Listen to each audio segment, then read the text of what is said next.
Je vous rappelle que la chaîne est en partenariat avec Atsuka. Atsuka, c'est une marque de vêtements spécialisée dans le manga. Vous y trouverez tout ce que vous voulez. Du Death Note, du Pokémon, du Hunter x Hunter, du Chainsaw Man. Il y a pour tous les goûts. Vous avez plusieurs designs par vêtement, plusieurs tailles également par vêtement. Concrètement, voilà, il y a beaucoup de choix et c'est plutôt cool. Bien évidemment, vous devrez passer par mon lien en description, qui est donc mon lien d'affiliation. Et d'ailleurs, j'ai un petit code pour vous, le code ZAYLOK, XAYLOK, on se fait pas chier ici, qui vous permet d'avoir 25% de réduction sur tous les articles. Et en plus, ça vous donne un petit quelque chose, un petit t-shirt, ça permet de faire un petit cadeau pour les gens que vous aimez. Concrètement, c'est la merde. C'est pas de la merde, c'est la merde. Salut tout le monde du cinéma, nous sommes là pour parler de l'épisode final de cette saison 4 de The Boys. Une saison qui... voilà, est plus mitigée que les autres, faut s'avouer, en termes de recevabilité. Je veux dire, la plupart des épisodes, c'était beaucoup de choses pas très intéressantes, ou en tout cas qui pouvaient être bazardées. Je veux dire, par exemple, tout le passage avec Edgar, à part récupérer le virus, enfin le composé V, il sert pas vraiment à grand chose, enfin plutôt le virus qui tue le composé V. Sinon, à part ça, l'épisode aurait pu être résumé en fait en quelques minutes, mais bon, passons. En soi, toute la série forme un tout, bien évidemment, qui est plutôt cohérent, surtout quand on a la fin de la série avec tout qui part un petit peu en vrille. Mais je trouve quand même que c'est une saison qui a moins intéressé les gens, pour le coup, a moins hypé. C'est une saison de transition, bien évidemment, on termine les enjeux de la saison 3, on en commence de nouveau pour la saison 5, on installe un petit peu le futur de la série, notamment la fin de la saison qui, je trouve, pour le coup, est vraiment bonne, avec la fin de l'épisode final, où t'as tous les boys qui se séparent pour finalement se faire choper par Homelander et le gouvernement maintenant sous sa tutelle. Enfin, il n'est pas président, mais concrètement, c'est comme s'il était président des États-Unis. Du coup, Kimiko et tout le bordel, ils se font tous capturer. La seule qui arrive à s'échapper, c'est Starlight. Et pendant ce temps-là, tu as Butcher qui se barre avec le virus contre le composé V. Et qui s'en va tranquille. En plus de ça, dans cet épisode, t'as quand même pas mal de choses. Tu vois Sage qui annonce qu'en fait tout depuis le début était prévu, notamment un élément qui est présent dans cet épisode-là, à savoir la mort de Victoria Neuman qui se fait buter justement par Butcher. Tout ça a été prévu puisque justement en fait la mort de Neuman, c'était un truc qui était prévu depuis pas mal d'années dans la série. Tu avais dans un moment dans l'épisode une polymorphe, donc ça veut dire une personne qui peut prendre l'apparence d'autres personnes, qui en gros a filmé le entre guillemets président, enfin en tout cas le futur président, donc à savoir Singer, Robert Singer, dans le bunker où il était enfermé par les boys pour sa sécurité, et où il a dit ouais, si vous aviez pardon tué Victoria, comme je vous l'avais dit à l'époque, tout cela serait terminé. Donc concrètement voilà, on a un petit peu tous les enjeux qui commencent à se faire. Du coup tu as Robert qui se fait emprisonner par les flics, les boys qui se font choper par l'armée de Vought, enfin en tout cas des soldats avec le logo de Vought sur le côté. Je suppose que c'est soit des soldats à la solde de Vought, soit ce sont des soldats américains mais qui ont le logo super-héros, vu que Homelander vient officiellement, techniquement en gros, d'être passé chef des armées, en tout cas chef d'une partie de l'armée, puisque maintenant les super-héros et Vought sont une partie de l'armée américaine.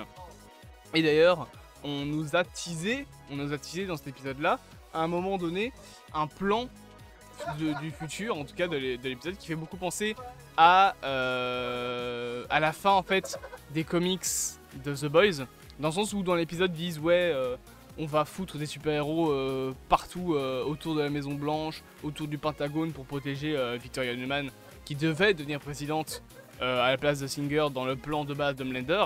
Et ça fait un petit peu penser à la fin des comics où t'as un nombre incalculable de super-héros qui sont au-dessus de la Maison Blanche, pendant que t'as Butcher qui fonce vers Homelander, qui à ce moment-là venait de tuer le président des États-Unis dans les comics. Il me semble que c'est plus ou moins comme ça que ça se termine.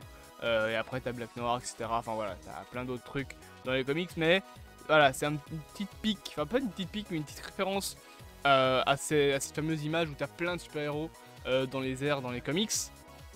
Et bien évidemment, cet épisode, c'est aussi celui où on termine justement la fameuse histoire des polymorphes. épisode également où Mallory perd la vie des mains de Ryan, qui comprend en gros que son père, donc Homelander, est un énorme enculé, en tout cas encore plus que ce qu'il ne le pensait, mais aussi il comprend que le plan de Butcher et de la CIA, c'est de l'utiliser entre guillemets comme arme contre son propre père, chose qu'il ne veut pas, donc hop, il l'envoie valser à travers le décor, enfin il envoie Mallory à travers le décor, qui se brise la nuque sur un mur. Donc on a beaucoup de morts principales, on va dire, que ce soit Neumann, que ce soit Mallory, on a beaucoup de morts de personnages présents depuis un petit moment maintenant dans la série quand même. Chose qui du coup clôture la série sur sur une fin très ambiguë, dans le sens où les boys sont dans la merde, ils sont tous capturés, à part Butcher. Butcher qui est devenu complètement taré, maintenant il s'est laissé aller aux mains de Zatumer, il a repris du composé V, et en plus de ça, il est celui qui a le virus en main, donc heureux qu'il soit pas tombé entre les mains de l'armée d'Homelander, j'ai envie de dire.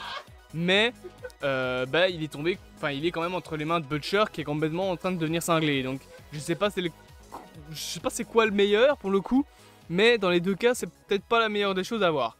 Concrètement, cette saison se termine donc sur un épisode où en gros on nous dit c'est la merde. Voilà, c'est la grosse merde en termes de scénario en tout cas, avec bien évidemment Sage qui revient tranquillement, paf comme ça. En vouant toujours son culte à Homelander, enfin en vouant son culte, disons qu'elle lui fait aveuglément confiance, et elle veut aveuglément aussi que ce soit le grand chef, etc. Alors que je vois pas la raison pour laquelle ça pourrait, elle, l'aider, à part d'être de son côté, que Homelander soit chef. Genre, c'est pas comme si elle était quelqu'un avec des grands plans, enfin voilà. Mais bref, concrètement, on nous installe donc la suite de la série, et bien évidemment la scène post-générique. Il y avait beaucoup de gens qui disaient qu'il y avait un plan du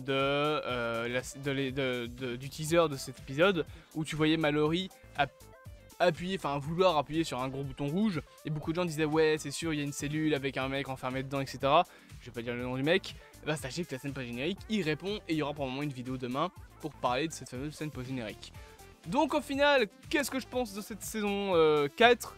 C'est une saison qui est passée un peu voilà comme ça, que j'ai pas vraiment accroché pour le coup, j'ai pas vraiment été hypé par la saison 4, contrairement à par exemple les saisons 1, 2 et 3 où je les ai binge-watchés d'un coup l'année dernière, en 2023. Là, la saison 4, voilà, c'est pas mauvais, loin de là, même en termes de mise en scène, en termes de saturation de couleurs, etc., en termes de colorimétrie, en termes de découpage aussi, on est sur quelque chose, voilà, avec une bonne maîtrise, mais je trouve qu'il y a l'épisode 8 qui est excellent, il y a 2-3 épisodes qui sont vraiment cool, et le reste c'est bien, ça fait le café, mais ça s'arrête là quoi. C'est une saison encore une fois de transition qui est vraiment fait pour prendre les éléments de la saison 3, les terminer et enclencher les éléments de la saison 5. On verra bien évidemment ce qu'il en est, mais je pense que la saison 5, c'est bien que ce soit la dernière. Je vous dis bien évidemment à bientôt pour de prochaines aventures, n'hésitez pas à vous abonner, à partager, à liker et à commenter. J'ai un message, c'est pas grave. Et bah à dans 3 ans et demi pour la saison 5.